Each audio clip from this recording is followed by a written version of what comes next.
مسجد میں نہ جائیں، اور اگر امام صاحب پوچھ لیں تو ہم ناراض ہو جاتے ہیں۔ امام صاحب پوچھ لیں بھائی فجر میں نہیں آئے کہاں تھے، تو ہم ناراض ہوتے ہیں، امام نے میری بے عزتی کر دی، 4 لوگوں کے بیچ رسوا کر دیا۔ امام صاحب اگر ایک ٹائم نہ رہیں تو ایسے لوگ جو جمعے کی جمعے جاتے ہیں وہ ہنگامہ مچا دیتے ہیں۔ امام کے بچے نہیں ہیں، امام کی رشتہ داری نہیں ہے، امام کی سسرال نہیں ہے، امام کی ددھیال نہیں ہے، امام کی ننیحال نہیں ہے، امام کا کون نہیں ہے، امام کے چچا بھی ہیں، امام کے تاؤ بھی ہیں، امام میرے تمہارے طرح آدمی ہے۔ مجھے بتاؤ کہیں کوئی مر جائے گا تو امام کو جانا پڑے گا یا نہیں جانا پڑے گا؟ کہیں کوئی پیدا ہوگا تو امام کو جانا پڑے گا یا نہیں جانا پڑے گا؟ کہیں کسی کو تکلیف ہے، کہیں کسی کی طبیعت اچھی ہے، کہیں کسی کی خراب ہے، 1000 ذمہ داری امام کے ساتھ ہوتی ہیں۔ اگر 1-2 دن امام غیر حاضر رہ جائے تو لوگ بے وجہ اس کا حساب کرنے پہ تل جاتے ہیں اور پھر امام کے پیچھے ہاتھ دھو کے پڑ جاتے ہیں۔ ہونا یہ چاہیے 2 امام ہونے چاہیے مسجد میں، ایک امام ہونا چاہیے، ایک نائب امام ہونا چاہیے۔ امام صاحب اگر کام سے چلے جائیں تو نائب امام ان کا کام انجام دے سکے۔ اماموں کی تنخواہ بڑھاؤ، اب ایک دم تو بڑھا نہیں سکتے، میں ایک ترکیب بتاتا ہوں اور پھر حضرت مفتی صاحب کو آواز دیتا ہوں۔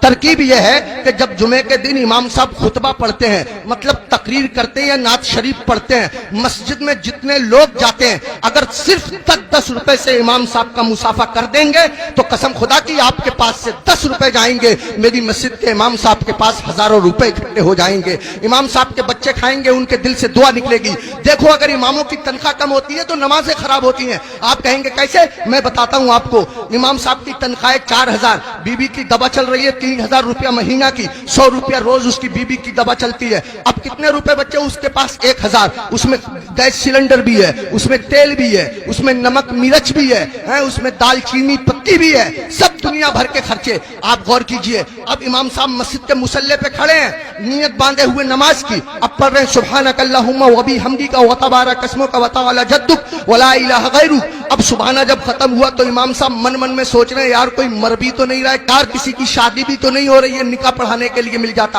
امام صاحب کھڑے ہیں مصلی پہ، سوچ رہے ہیں، پڑھ رہے ہیں 40واں، کھڑے ہیں مصلی پہ پڑھا رہے ہیں نکاح۔ قسم خدا کی اگر تم لوگوں نے اپنے امام کی تنخواہیں معقول رکھی ہوتی تو تمہارا امام جہاں ہوتا امام کی نیت بھی وہی ہوتی، تمہارا امام جہاں ہوتا امام کا دل بھی وہی ہوتا، تمہارا امام جہاں ہوتا امام کا خیال بھی وہی ہوتا۔ اماموں کی تنخواہیں بڑھاؤ، ملا کرو، ہر ہفتے معمول بنا لو۔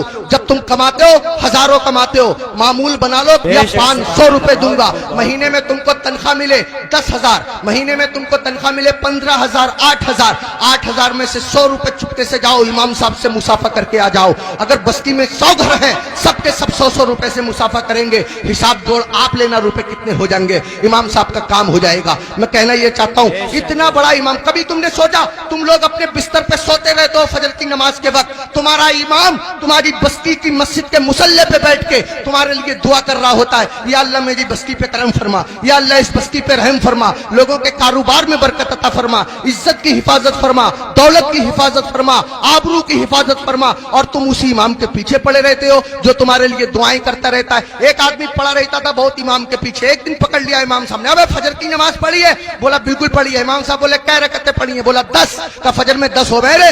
کہہ رہا چلو 15 مان لو۔ امام صاحب بولے 15 ہوتی ہیں فجر میں؟ کہہ رہا چلو 20 مان لو۔ امام صاحب بولے پٹ جائے گا، دماغ خراب مت کر۔ منہ لٹکایا ہوا گھر گیا، بیوی بولی کیسے منہ لٹکائے پھر رہے ہو؟ کہنے لگا رے امام صاحب نے پکڑ لیا، بولے فجر پڑھی ہے؟ میں نے پڑھی ہے۔ انہوں نے رکعتیں پوچھ لی، میں نے 10 بتائیں، 15 بتائیں، 20 بتائیں، 25 تک پہنچ گیا، مگر اتنا ہے کڑے امام ہے وہ بھی مانے ہی نہیں۔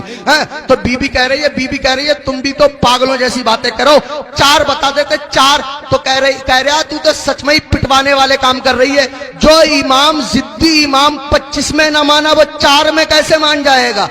25 میں مانا نہیں 4 میں مان جائے گا، پٹوانے والے کام کر رہی ہے۔ اماموں کے قریب آؤ، اماموں کا خیال رکھو، جب کھانا کھانے بیٹھا کرو امام کو فون کر لیا کرو، حضرت کھانا کھایا نہیں کھایا، آیا نہیں آیا، اگر آیا تو کیا آیا، اگر تمہارے گھر کوئی اچھی چیز بنا کرے امام کو پہنچا دیا کرو، امام کا خیال رکھا کرو۔ بال کاٹنے کی دکان ہے، امام سے بال ترشوانے کے پیسے مت لیا کرو۔ کپڑے سلنے کی دکان ہے، امام کے کپڑے فری سل دیا کرو۔ پوری بستی کا ایک امام ہے، کیا نہیں ہو سکتا؟ مشکل کام نہیں ہے، مشکل کام نہیں ہے۔ ایک امام کے ساتھ اگر یہ رعایت کی جائے، کوشش کرو اپنی مسجد کے اماموں کو حج کراؤ، عمرے کے لیے بھیجو، سب مل کر کے کوشش کرو تو کوئی کر رہا کام نہیں ہے۔